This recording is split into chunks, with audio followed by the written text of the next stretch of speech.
सर्दी बढ़ रही है, शीतलहर धूजनी छुड़ा रही है। अब सर्दियों में मौसम तो बदलता ही है, लेकिन इस बार जो बदलाव है वो कई जिलों में कोहरा उससे छा गया है। माउंट आबू में सर्दी के तेवर और तीखे हो गए हैं। माउंट आबू में अगर तापमान की बात करें तो -1 रिकॉर्ड किया गया है टेम्परेचर। राजधानी जयपुर में सीजन की सबसे सर्द रात कल रही।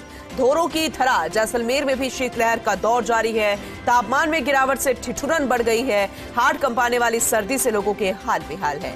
आमजन की दिनचर्या में बदलाव आया। अलाव जलाकर सर्दी से बचाव का जतन करते नजर आए लोग।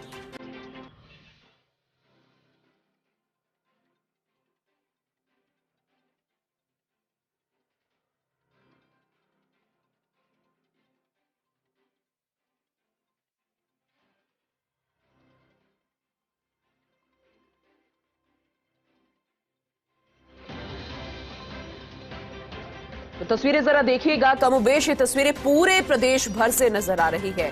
वैसे तो अगर जब भी हम सर्दी की बात करते हैं तो पूरा उत्तर भारत इसमें कवर हो जाता है, चाहे हम दिल्ली एनसीआर की बात करें, लेकिन ये पूरे प्रदेश भर की तस्वीरें हैं और हर तरफ से कुछ ऐसी ही तस्वीरें सामने आ रही है जहां आमजन की दिनचर्या में पूरे तरीके से बदलाव आ गया है। लोग गर्म चीजों के खाने का सेवन कर रहे हैं, क्योंकि उसके अलावा आप कुछ और नहीं खा पाएंगे। हर एक चीज जमती नजर आ रही है। बाहर अगर कई इलाकों में जब पानी रह जाता है, चाहे हम शेखावाटी की बात करें, चूरू की बात करें, श्री गंगानगर की बात करें, तो पूरे तरीके से पानी जम जाता है। इतनी हाड़ कंपाने वाली ठंड फिलहाल है। और ऐसे में जरा सोचिए वो किसान जो दिन रात खेतों में लगे रहते हैं और ठिठुरन बढ़ रही है। टेम्परेचर पूरे तरीके से नीचे गिरता हुआ नजर आ रहा है और राजधानी जयपुर में सीजन की सबसे सर्द रात रही।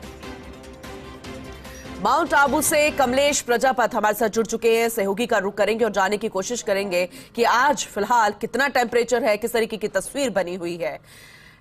कमलेश, आज जरा जानकारी दीजिएगा, क्योंकि आज 2 तारीख है नए साल की, और ऐसे में जो पावड़े आए होंगे उनके भी जाने का सिलसिला शुरू हो गया होगा और कुछ वही होंगे, लेकिन ठंड कितनी है, कितनी लुभावनी और कितनी ठिठुरन वाली, जरा पूरी जानकारी दीजिएगा।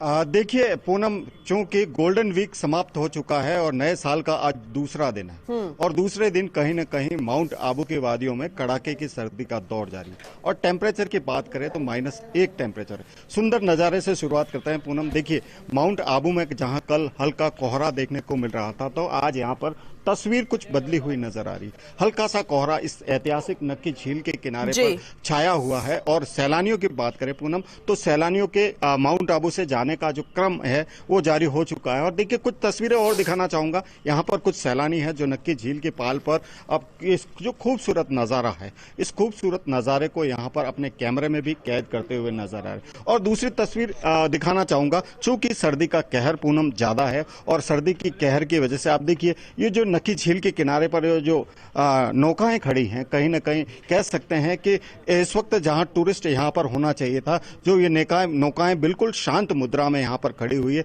तो सर्दी का जो असर है वो कहीं ना कहीं बहुत तेज नजर आ रहा है। और टेम्परेचर जहां आज -1 है और इस बदले टेम्परेचर की वजह से कहीं ना कहीं माउंट आबू के जो तमाम खुले इलाके हैं वहां ओस की बूंदें आज यहां पर बर्फ में तब्दील होती हुई नजर आई, जैसा कि हम विजुअल्स में देख भी पा रहे होंगे। और कड़ाके की सर्दी की वजह से कहीं ना कहीं जो सामान्य जनजीवन है पूनम, वो यहाँ पर बदलता हुआ नजर आ रहा है। क्योंकि जैसे ही कड़ाके की सर्दी होती है तो कहीं ना कहीं मौसमी बीमारियां जो है पैर पसारती हुई नजर आ रही। देखिए तो सैलानियों से बात करने की कोशिश करेंगे। तमाम जो सैलानी यहाँ पर पहुंचे हैं उनसे बात करने की कोशिश। भाई साहब, कहाँ से आए आप? अहमदाबाद। कैसी ठंड लग रही है माउंट आबू?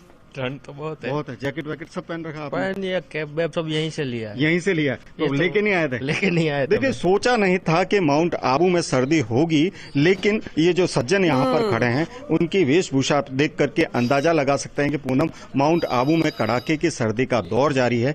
ऐसे में जो आने वाले दिन है, कहीं न कहीं जो मौसम विभाग की जो चेतावनी थी कि नया पश्चिमी विक्षोभ सक्रिय होगा और मौसम बदलेगा, तो उसके बाद यहाँ के नजारे कुछ बदलते। आज टेम्परेचर जरूर गिरा हुआ होगा, लेकिन इतनी ज्यादा विजिबिलिटी कम नजर नहीं आ रही, यानी कि धुंध नजर नहीं आ रही है। आपका मैं रुक करूंगी, माउंट आबू का रुक कर लेते हैं। कमलेश प्रजापत लगातार हमें जानकारी दे रहे हैं, तस्वीरें दिखा रहे हैं। कमलेश, क्योंकि आप कुछ लोगों से भी बातचीत कर रहे थे, क्या आसपास कुछ और लोग मौजूद है, उनसे भी बातचीत कीजिएगा। और साथ में ये बताइए कि आने वाले दिन माउंट आबू में कैसे रहने वाले हैं, क्योंकि ये जाना इसलिए जरूरी है क्योंकि राजस्थान में इकलौता हिल स्टेशन है माउंट आबू। देखिए पूनम, माउंट आबू राजस्थान का एकमात्र हिल स्टेशन है और इस हिल स्टेशन पर सर्दी का जो आनंद है कुछ अलग नजर आता है। और जहां मौसम विभाग की बात करें तो मौसम विभाग ने आने वाले जो दिन है कहीं ना कहीं माउंट आबू में सर्द भरे होंगे। ये जो तमाम देखिए तस्वीरें हैं, सैलानी यहां पर पहुंचे हैं तो कहीं ना कहीं कह सकते हैं, बात करने की कोशिश करेंगे। मैडम, कहां से आए आप लोग? हम लोग हरियाणा से आए। कैसी ठंड महसूस हो रही है? बहुत ठंड है यहाँ पे। बहुत ठंड है। हाँ, उदयपुर के अकॉर्डिंग तो बहुत उदयपुर के अकॉर्डिंग कैसे एंजॉयमेंट चल रहा है माउंट आबू? हमारा एंजॉयमेंट बहुत अच्छा। देखिए ये जो तमाम तस्वीर है, सैलानी मेरे साथ और कुछ है पूनम, हम बात करने की कोशिश करते हैं। और एक सुंदर तस्वीर मैं यहाँ दिखाना चाहूंगा। भाई साहब के हाथ में नन्ही बच्ची है। देखिए गर्म कपड़े, प्रिकॉशन यहाँ पर जरूरी है क्योंकि पूनम कड़ाके की सर्दी का दौर है। ऐसे में सर्दी से बचने के लिए कहीं ना कहीं जो गर्म कपड़े हैं वो जरूरी है। मेरे साथ यहाँ पर ये सज्जन है, इनसे बात करेंगे। सर आप बताइए कैसी सर्दी है माउंट आबू में, और हरियाणा का तुलना करें तो कैसी? हरियाणा की तुलना में तो यहाँ इतनी सर्दी नहीं है, लेकिन बच्चों के लिए तो यहाँ भी बहुत ज्यादा सर्दी। इनके प्रिकॉशन तो जरूरी है बच्चों के लिए तो। यस, देखिए मैडम से बात करने की कोशिश। मैडम आप बताइए कैसे एंजॉयमेंट चल रहा है माउंट आबू में? सर्दी नहीं है इधर, हमारे हरियाणा में बहुत सर्दी है। हरियाणा में ज्यादा कोहरा ज्यादा रहता होगा। हाँ। देखिए ये जो तमाम जो सैलानी है पूनम, कहीं ना कहीं कह सकते हैं कि माउंट आबू की जो सर्दी को एंजॉय करने के लिए यहाँ आते हैं। बिल्कुल कमलेश, ये कहा जा सकता है कि आज का दिन बेहद खुशनुमा है। कई लोगों को ठंड लग रही है, कईयों को अपने राज्य में ठंड ज्यादा लग रही है, लेकिन